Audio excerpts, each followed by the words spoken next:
우리가 6.25 고택을 가게 되면서 일제강점기의 지주를 알려면은 당시에 화폐 제도에서부터 경제 상황 전반적인 것을 좀 알아봐야 돼요. 그 부분에 대해서 말씀드릴게요. 우리나라에서는 원래 화폐가 지전이 아니라 동전을 사용했잖아요. 동전을 사용했는데 1911년부터 일본 엔화 동전이 사용됐어요. 왜냐하면 1910년에 한일 병합이 일어났잖아요. 그러니까 11년부터서 일본 엔화 동전을 사용했고 21년에서부터는 1월부터는 강무하고 융이라고 연호가 새겨진 동전과 은하들의 사용이 전면 금지가 되었어요. 그렇지만 건양년 광무 윤희 연호가 새겨진 대한제국 시기의 동전들은 수량도 워낙 많아가지고 산골 오지에도 널리 분포가 되어 있었어요. 그래서 또 일부 유조된 건양년 동전이나 광무년 동전, 융이년 동전이 또 대량으로 만들어져 가지고 유통된 상태였거든요. 그래서 총독부 경제국 당국에서는 그걸 못 쓰게 1921년 1월부터 유통을 금지시켰죠. 그렇지만 지금처럼 교통통신이 발달된 것은 아니었잖아요. 그래서 그러한 동전이 1930년까지도 시중에 통용되었고 당국에서는 부청이나 군청, 구청 등의 각 은행에 서 이렇게 이런 사실을 알면서도 종종 묵인하는 그런 상황까지 온 거죠. 당시에 이제 통용 화폐로는 중국의 위엔화, 중국 돈이죠. 그다음에 미국의 달러와 센트 이런 것이 사용되었고요. 중국 엽전이 보급된 전통이 계속 이어지고 있었고 개성과 각지의 상인들이 중국 상인들과 무역을 하였으므로 1913년 이후에는 중화민국은행에서 발행한 원화가 이제 유입된 거죠. 우리나라에. 그리고 미국의 센트화 달러가 1880년대부터 조선에 등장하여 미국인 선교사와 의사들을 통해서 한반도 각지에 유통된 거죠. 자체 화폐 발행이 불가능했던 대한민국 임시정부와 각종 독립단체 등에서는 반쯤 세계 통화로 쓰이던 일본 엔화와 중국 위엔화, 미국의 센트화, 달러와 그다음에 금, 은, 폐물 등을 주로 거두어 갔습니다. 여기까지가 이제 화폐에 관련된 얘기고, 자, 지금부터는 토지 정책이 어떻게 됐는가 한번 살펴보도록 할게요. 일본은 한일 병합 직후에 새로운 토지 정책을 추진했어요. 이것을 위해 일본은 1910년에 토지조사국을 설치를 했고 12년에 토지조사령을 발표하였어요. 그런데 토지를 측량하여 소유권이나 가격 그리고 지적이라고 이제 한다면 이 지적이 무슨 말이냐? 토지에 관한 여러 가지 사항을 기록한 기록, 즉 토지의 소속이죠. 토지 소속을 확정한다는 명분으로 실시했어요. 토지조사 사업을. 그런데 까다로운 신고주의에 익숙하지 않아 우리 농민들이. 새로운 절차를 밟지도 않고 토지를 빼앗기는 사례가 많았습니다. 근데 또한 이게 이제 동중이라는 말, 동중은 마을에서 공동으로 사용하는 땅도 있었고 또 문중에서 사용하는 땅도 있었고 또 공유지라고 그러면은 관공서에서 사용하는 땅이 있었고요. 또 역둔토라고 그러면은 역이 있죠. 역 옛날에는 역이 있었잖아요. 교통수단과 관리와 그 어떤 사신에게 편의를 제공했던 역의 운영을 위해서 제공됐던 토지가 역둔토예요. 또 궁장토라고 하면 여러분 너무 잘 알죠. 궁전에서 이제 사용했던 그런 토인데 이 궁장토, 궁방토 이렇게 얘기하거든요. 왕실의 일부였던 궁실과 왕실에서 분가해 갖고 갔던 또 사람들, 그다음에 독립한 군가, 이거를 뭐라고 그랬냐면 일사칠궁이라고 이렇게 얘기했는데 내수사라는 게 하나 있고 수진궁, 어이궁, 명예궁 등등해서 68개 궁이 있었어요. 자, 이런 궁토가 즉 뭐 하는 거 세금을 안 내는 궁토 이제 땅이에요. 이런 땅을 빌려서 국유지의 또 도지권이라는 토지를 영구히 경작할 수 있었어요. 이 도지권은 또 뭐냐면 여러분 조선 후기에 소작농이 가졌던 권리예요. 이것은 영구적으로 소작할 수 있었고 그 권리를 양도할 수도 있고 판매할 수도 있고 저당 잡힐 수도 있고 상속권을 가졌어요. 그런데 이러한 토지 등을 사실은 어느 개인 것이 아니었잖아요. 어느 개인 것이 아니었기 때문에 좀 신고하기도 애매한 거예요. 네 것도 내 것도 아니라서 그런 토지를 가져간 거죠. 총독부가 이런 소유권이 없다라는 어떤 물리적인 권리가 또 소유권이 없다라는 이유로 총독부에서 가져가서 그가 쓴 거죠. 그리고 또 좀이 힘께나 쓴 사람들, 유력한 인사들에게 이런 것이 넘어가기도 하고 그랬어요. 그 결과 35,000 정도의 역둔토와 46,000 정도의 민유지가 조선 총독부 소유가 된 거죠. 1930년까지 총독부가 소유한 토지는요, 전 국토의 40%에 해당해요. 어마어마합니다. 이 과정에서 약 10만 건에 달하는 소유권 분쟁이 있었어요. 이게 총독부의 탄압으로 이제 묵살이 된 거죠. 토지조사 사업과 병행하여 일본인의 농업 이민이 10배로 급증했고 그들의 소유 농지는 4배로 증가했고 지주로 성장해 갔습니다. 총독부의 지세 수입도요. 1919년 기준으로 1911년에 2배로 늘었고요. 11년에 비해서 2배로 늘었고 과세지는 10년 사이에 52%가 증가한 거예요. 소수의 지주들은 이 사업으로 도지권을 갖고, 그러니까 도지권이 뭐예요? 평생 그 토지를 이용하는 거죠. 도지권을 갖고 있었던 자작농들은 대부분 이제 몰락하겠죠. 왜냐하면 토지를 가져갔으니까. 소작농과 농업 노동자들로 이제 이 사람들이 전락한 거예요. 하전민으로 되기도 하고 만주로 떠나기도 하고 여러 가지 아픈 사례가 많았어요. 1918년 당시에 소작농과 자소작 겸농은 전체 농문의 77%에 달했으며 3%의 지주가 경작지 50% 이상을 소유하는 식민지 지주제가 성립된 거죠. 정말 웃긴 사회가 된 거예요.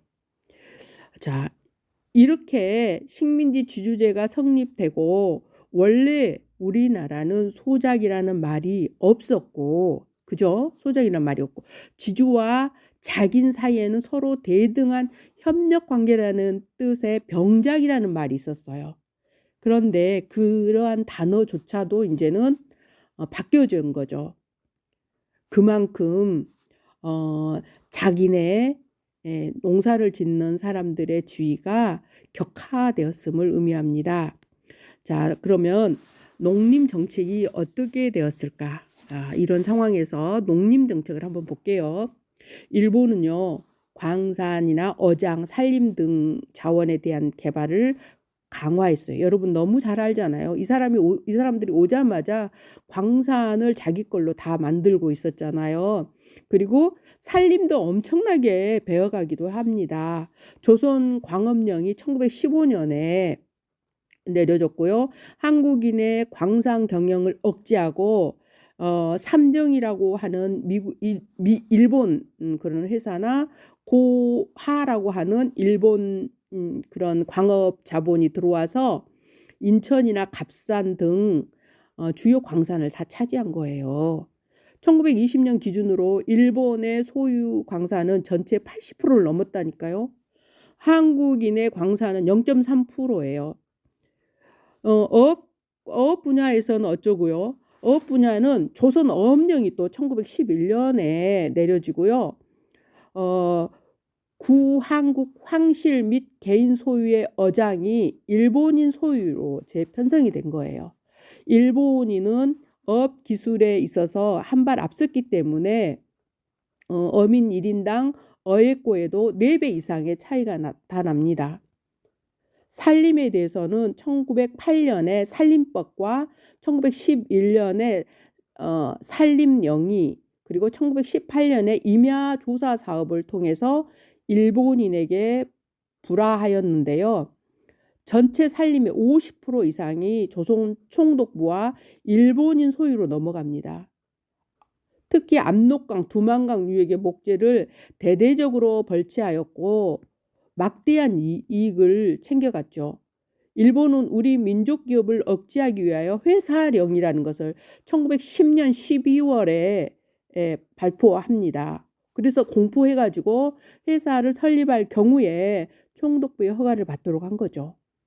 그 결과 구한말에 설립된 전기와 철도와 금융과 어떤 큰 기업은 일본의 미쓰이사, 아까 삼정이라고 그랬죠. 그게 미쓰인데, 그 다음에 미쓰비시라고 그래서 이런 회사에게 다 넘어갔어요.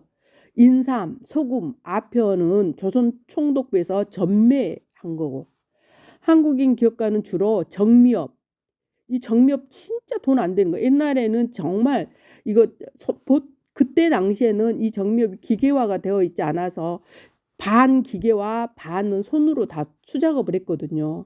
그래서 이게 돈 되는 사업이 아니었어요. 그 피혁업, 이 가죽, 여러분 이 가죽 수리하는 거, 손질하는 거 엄청 어렵다는 거 아시죠? 제분업, 요업, 방적업, 농수산물 가공업 등이 주로 경공업에 한정된 거죠. 아이고, 돈이 안 되는 것만 다 준 거죠. 1919년 기준으로 전체 공장의 자본금에서 일본인은 91%를 차지했다니까요. 한국인은 6%를 차지하고요. 와, 사람이 살 수가 없는 환경이네. 자, 산업을 볼까요? 2차 세계대전 후기 국제적으로 고립되어 있었던 일본은요, 군수품에서 국산 원료를 사용할 수밖에 없었어요. 일본 정부는 기술자와 과학자를 총동원하여 갈탄으로 석유를 만드는 방법이나 아주까리 씨나 소나무 뿌리를 이용해서 윤활유, 송진 있죠. 송진 다 가져갔다니까요. 이게 이제 이 윤활유를 만드는 방법 등을 책자로 또 기록해요, 이것들을. 그래서 이 책 이름이 기술 총동원 요강, 이렇게 이런 것을 배포를 합니다. 이런 책을 만들어서 배포를 한 거예요. 이런 자력갱생, 이게 무슨 말입니까? 자력갱생, 자급자족 경험의 유산은 북한 지역의 조선민주주의 공화국이 그대로 계승되고 있죠, 지금. 예. 교통 부분. 이제 왜냐하면 이제 이 도로 교통이 없이는 이게 농업이나 산업이 발달될 수가 없잖아요. 그래서 이런 부분에서도 보면은요, 새로운 철도가 신설되고 간선도로가 보수되고 전기와 전신망이 확장됩니다. 이러한 시설은 한국인의 조세 부담으로 이루어진 것이었어요. 일본 식민 통치의 수단으로 이용된 거죠. 금융 부분도 일본인이 장악하였습니다. 조선은행 1911년, 조선식산은행 1918년, 동양척식 주식회사가 금융계를 장악했고요. 지방에서는 금융조합이 침투하여 서민금융을 통괄했습니다. 조선 총독부는 식민지 경영을 위한 경비는 식민지에서 마련한다라고 이렇게 얘기했고, 이 원칙 하에서 재정 수입을 높이기 위해 세금을 대폭 강화했다고 합니다. 소득세, 수익세, 소비세, 교통세, 부가세, 특별세 외에 각종 잡부금이 부과되어 이들 수입은 주로 한국인을 다스리고 토목공사를 일으키는 비용으로 지출되었다고 합니다. 자, 이러한 사회적인 상황 안에서 지주들이 활개를 치는 거죠. 부익분이고 빈익빈. 그리고 돈이 있는 사람은 무전유죄, 유전무죄 이런 것들이 그 당시부터 나오기 시작한 거죠.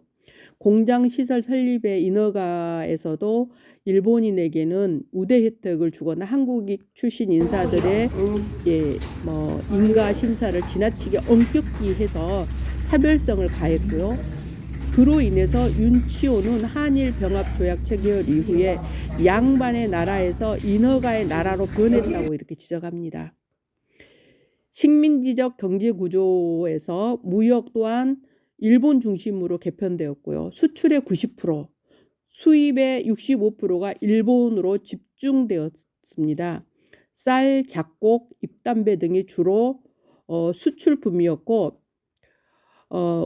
옷감, 경공업 제품 등이 우리나라로 들어옵니다. 이러한 무역 구조가 일본 자본주의의 발달을 촉진시키는데 기여한 것은 물론 기정사실이죠. 결국에 피지배 한국인들은 국권 상실과 더불어 일본 자본주의 원료 공급지와 상품 시장 그리고 조세 부담을 가져야 합니다. 여러분, 여기에서 우리가 지금 겪고 있는 현실, 미국이 우리에게 주고 있는 조세 부담이라든지 또 어떤 원료 공급지로서 또 상품 시장으로서 한국을 바라보고 있다는 것을 우리가 다시 한번 상기하셔야 됩니다.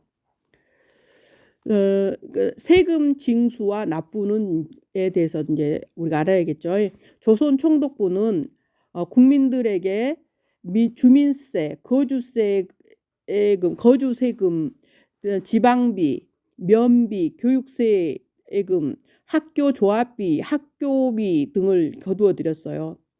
1919년 당시 전라남도에서 거둔 지방비 34만 원, 면비가 43만 원, 학교 조합비가 7만 4천 원, 학교비가 2만 2천 원 등 기본 세금이 86만 6천 원이었습니다.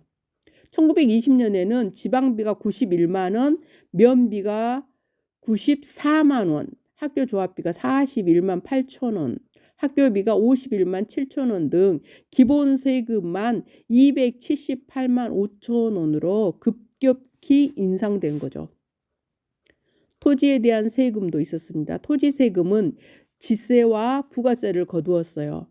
토지에 부과하는 부가가치세는 건물, 논농사, 밭농사, 상가 등 목적에 따라 약간의 차이가 있긴 했습니다. 1919년 윤치호의 아산군 둔포면 농지에 대한 지세는 1919년 지세 1기분이 203원 58전, 부가세는 1기분에 18원 32전, 1919년 지세 2기분이 97원 67전, 부가세가 2기분에 8원 14전이었답니다. 1920년 지세가 1기분이 205원 90전, 부가세가 1기분이 61원 66전. 어마어마하죠. 이 밖에 후생비와 국방비를 거두었대요. 만주사병과 중일전쟁, 태평양 전쟁, 국방비로도 부족해서 각종 위민군과 성금을 거두었고요. 강제적이지 않았지만 국방 헌납금이라는 기부금도 모집을 했어요. 이러한 세금은 개인이 직접 납부하는 경우도 있었으나 극히 드물었어요. 세금은 각지 은행과 협동조합에서 거두었고요. 은행과 농협조합이 있는 면이나 읍내까지 나가기 힘든 산골 벽촌이나 오지에서는 읍사무소, 면사무소에서 조달하거나 이장, 통장, 정장이 거두어서 면사무소 혹은 읍내, 면, 시내 은행과 협동조합에 납부하고 손으로 필기한 영수증을 받아서 각 집에 전달했다고 합니다. 자, 우리가 일제강점기에 어떤 경제 사정을 공부를 해봤습니다. 더 깊이 공부하면은 더 한 울분을 토해낼 수밖에 없겠지만 그래도 이 정도는 알고 있어야만이 여러분이 사는 목포의 근대 문화유산에 대해서도 여러분이 해설을 할 수 있고 또 여기 지금 이곳 무안에 있는 그 유교리 고택 이 집 또한 여러분 지주가 만석군이었습니다. 만석군. 이런 분위기 속에서 만석군이 자랐었고 또 동양 척식 주식 회사가 자랐다는 것을 알 수 있습니다. 자, 여기까지 해서 마치도록 할게요. 감사합니다.